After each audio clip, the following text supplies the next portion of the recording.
In this video, you're gonna get some of the best ideas from the book Deep Work by Cal Newport, and then we're gonna talk about how do you actually implement them in your life. Stick around, it's an awesome book. I think you're gonna really enjoy it, so let's do it. Mostly everything meaningful that has ever been created by people has come from some variation of deep work. From masterpieces in art to scientific breakthroughs, billion-dollar products, and everything in between has come as a result of someone's intense concentration on that single piece of work. But what really is deep work? The author defines it as professional activities performed in a state of distraction-free concentration that push your cognitive capabilities to their limit.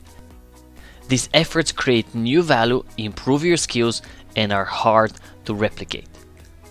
Bill Gates used a variation of deep work to create the basics of what later became a multi-billion-dollar company that we now know as Microsoft. And J.K. Rowling used her own version to finish one of the latest Harry Potter books. And even Beyoncé has made use of its power to create award-winning singles adored by millions of fans. In other words, deep work is the superpower of the 21st century.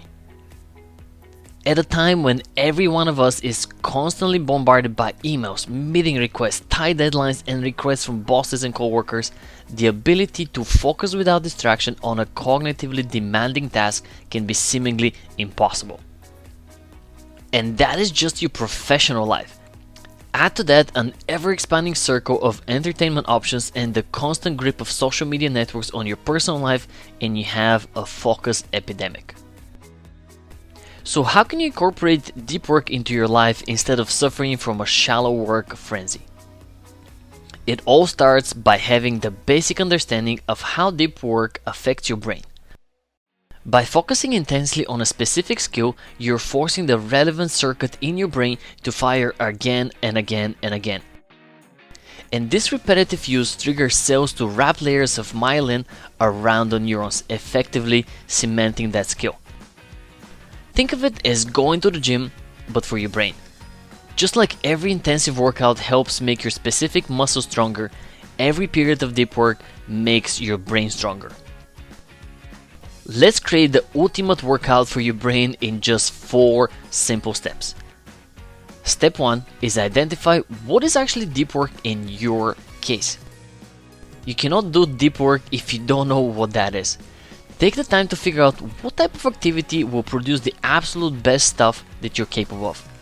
Keep in mind that you are the only one who can judge what activity that is for you. Email, for example, tends to get a bad rep across the board. But if you're a marketing copywriter who designs email funnels, for example, the inbox is where your bread and butter is made. Decide what deep work is for yourself. Don't be influenced by what is generally accepted or not accepted. Only you know what deep work means for you. Step number 2, make deep work a ritual. Instead of having random periods of potential deep work, schedule regular blocks of deep work every single day.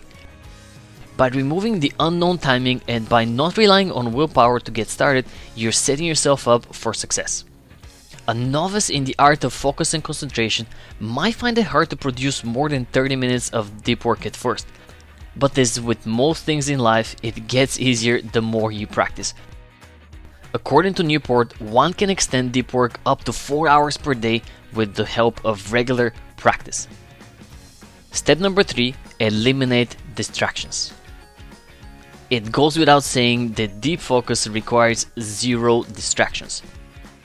So start by choosing a workspace that is dedicated to deep work. Put your phone away, disconnect your computer from the internet if you don't need it, and remove noise, thirst, hunger, and potentially other people from the equation. In the same manner, try to eliminate, minimize, or at the very least, bulk the menial work together and leave it for the end of the day. The author calls this shallow work. You might call it email, social media, or meetings. Treat all those as a form of distraction and leave it for when your deep work has been finished. And finally, step number 4, have a shutdown routine. Decide on a hard work cutoff time. No work, deep or shallow, is to be done past this point. This will allow you enough time to relax and recharge for the next day. Because let's face it, if you're tired, you cannot be productive the following day. So you need to allow yourself enough time to recharge and actually sleep. Create a work shutdown routine for yourself. That might involve checking your messages one last time to make sure there's nothing urgent, making a plan for the following day, or reviewing your work. Whatever it is, get it done and say to yourself, shut down, complete. And of course, you can come up with a phrase of your own. This is just the one Newport uses.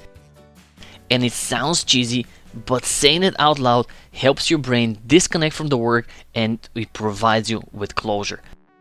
So come up with a phrase of your own or just use shut down complete, say it out loud, and that signifies the end of your workday. And there you have it, the 4 steps to becoming a deep work master. It takes practice, it takes dedication, but you owe it to yourself to put it to use. Focus on the wildly important, cut out shallow work and distractions from your life, and treat your work like a craft. If you hone your abilities and apply them with respect and care, then you can generate enormous meaning in the daily efforts of your professional life. In other words, you can become a real-life 21st century superhero. Hey, welcome back. So, deep work is one of those concepts that's it's simple to understand, it's no distractions, it's trying to put all your effort into a single task. But then once you start to implement it or try to implement it, becomes a little more challenging. So here's how I suggest you go about it. First, step number 1, it goes without saying, eliminate all distractions. Put your phone away, put your computer away. You know what distractions are in your case. Then step number 2, get a timer or use your phone, whatever it might be, and set up for 20 minutes. The goal is 20 minutes. You're gonna put all your mental capacity into a single task. And if you've never done it before, 20 minutes might seem long. It might be 5 minutes in the process, you're like, oh my God, it seems like I've been here for 60 minutes, and then you look at the timer and it's 5. But the more you practice, the better it's gonna get. In 20 minutes, it could be short, it could be long, depending on your experience level, but 20 minutes is achievable. So start from there.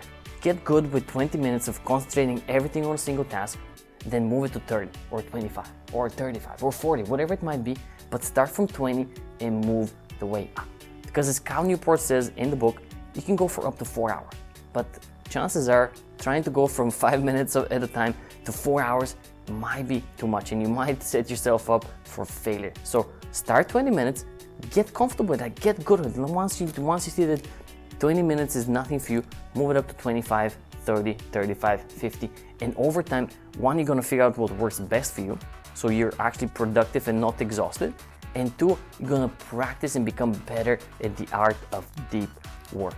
And it's a phenomenal concept, it works rather well, but it takes practice. So start with eliminating distractions, 20 minutes, and then you see how it just blows your productivity out of the water. And if you're more videos such as this one, reviewing some of the best books in productivity and self-help and motivation, click on the subscribe button below and join the family. There's 2 new videos coming out each and every week in which I review the books and then give you the best ideas and most of all, how to implement them. Join the family, subscribe. If you have any questions, leave them down below. Have an amazing day. Now go practice some deep work.